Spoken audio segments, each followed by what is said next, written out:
नमस्कार प्यारे बच्चों, मैं आरती आप सबका आरती एजुकेशन वर्ल्ड में स्वागत करती हूँ। बच्चों, आज की इस वीडियो में हम आपकी कक्षा 9 की विषय हिंदी की कार्यपत्रक नंबर 73 पढ़ेंगे, जिसकी तिथि है 30 दिसंबर 2020।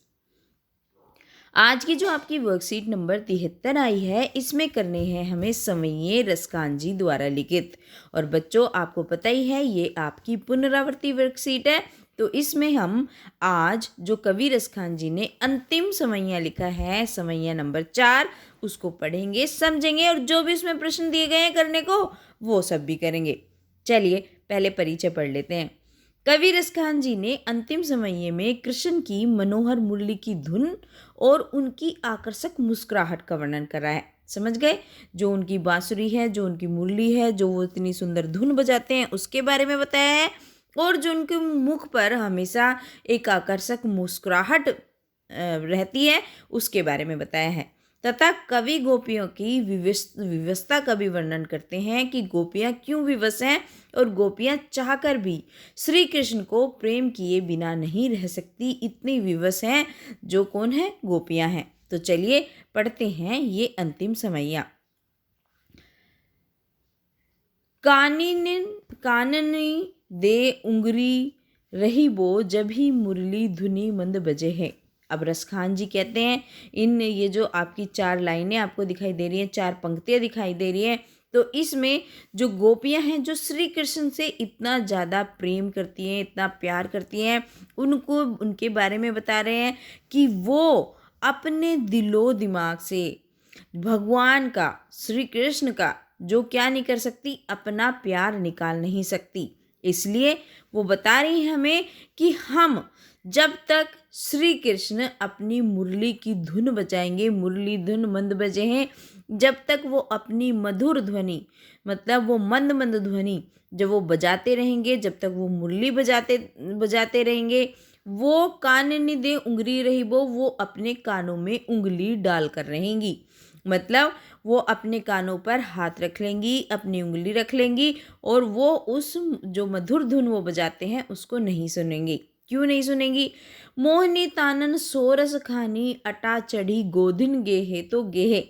अब वो बोलती हैं आगे, उनका ये मानना है कि जो श्री कृष्ण है वो किसी महल पर चढ़कर भी अगर अपनी मुरली की धन, अटा चढ़ी यानी कि ऊपर चढ़कर, महल पर चढ़कर अगर वो अपनी मुरली की धुन बजाएंगे, अगर वो मुरली की तान छेड़ेंगे, इतना सुंदर गीत बजाएंगे और क्योंकि वो कुछ भी करें तो वो उसको बिल्कुल भी नहीं सुनने वाली है। और वो उन मधुर तानों का उनके ऊपर कोई मोहनी यानी कि मन को मोहने वाली, मन को अपनी तरफ आकर्षित करने वाली जो तान लगाएंगे, वो उसका उनको कितना भी सुंदर बजा ले, लेकिन उनके ऊपर उसका कोई असर होने नहीं वाला है। वो मतलब अपने आप को कंट्रोल कर रही है, नियंत्रित कर रही है कि हम श्री कृष्ण के उनकी मुरली की धुन को नहीं सुनेंगे। टेरी कहो सिंगरे ब्रज लोगनी, काल्हू कोऊ कितनो समझेहू, माई रीवा मुख की मुस्कानी, समारी न जेहे न जेहे न जेहे।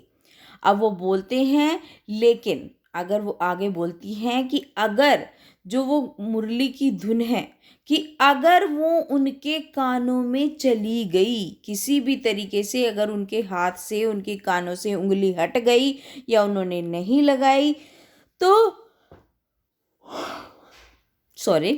तो फिर गोपियाँ अपने वश में नहीं रह पाएंगी। मतलब वो श्री कृष्ण की हो जाएंगी, वो उनके प्रेम में वशीभूत हो जाएंगी। ये उनकी विवशता है। वो उनकी मतलब वो इतना विवश है उनके प्रेम करने के लिए, अगर वो उस मधुर तान को सुनेंगी तो क्या करेंगी, वो उनके बस में हो जाएंगी। और अब आगे वो बोलती हैं कि श्री कृष्ण की जो मुख की मुस्कानी है, मतलब जो उनके मुंह पर जो वो मुस्कान आती है, वो इतनी सुंदर है, इतनी मुग्ध करती है, इतनी प्यारी है कि समरी न जहे न जहे न जहे, कि हम उसको देखकर और मुरली की धुन को सुनकर अपने वश में नहीं रह सकते। मतलब हम भगवान से, श्री कृष्ण भगवान के प्रेम में जकड़ जाते हैं, उनसे प्रेम के वशीभूत होकर हम उनसे प्रेम करने को विवश हो जाते हैं। और इसी कारण से जो गोपियां हैं वो कह रही हैं कि जो श्री कृष्ण का जो मोहक मुख है, जो उनकी मुस्कान है, उनको खुद को संहारी यानी कि संभाला नहीं जाता, नहीं जाता, नहीं जाता। न जेहें न जेहें न जेहें।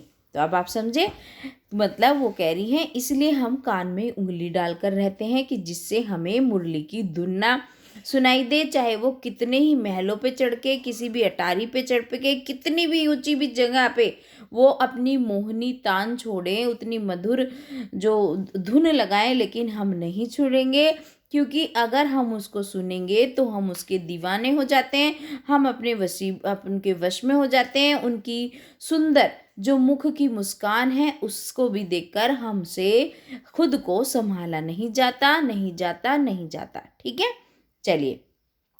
वो सारी मतलब उन्होंने ना तो उन्हें लाज रहती है, नो लोक रहती है, और वो क्या करती हैं, वो श्री कृष्ण की ओर खिंची चली जाती हैं। ठीक है, तो ये हमने पढ़ लिया इसका समैया। अब कर लेते हैं प्रश्नों के उत्तर।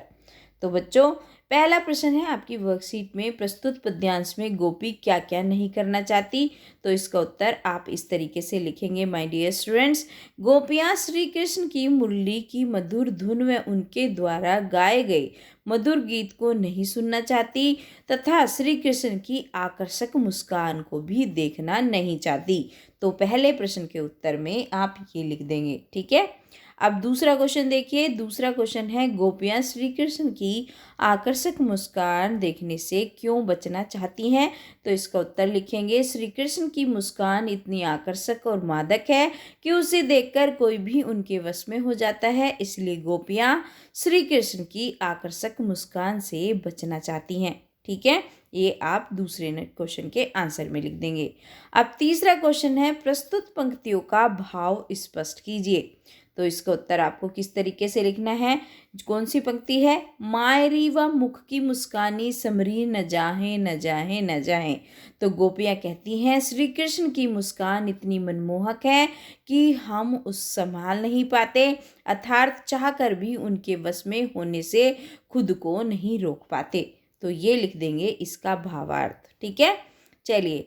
अब चौथा जो प्रश्न है आपकी वर्कशीट में, वो पूछा गया है, पंक्ति में कवि रसखान जी का नाम आया है, उस पंक्ति को लिखिए। तो ये तो बेहद ही आसान प्रश्न है। लिख दीजिए ये वाली लाइन, मोहिनी तानन सो रसिखानी, ये आ रहा रसखान का नाम, अटा चढ़ी गोधन गेहे तो गेहे।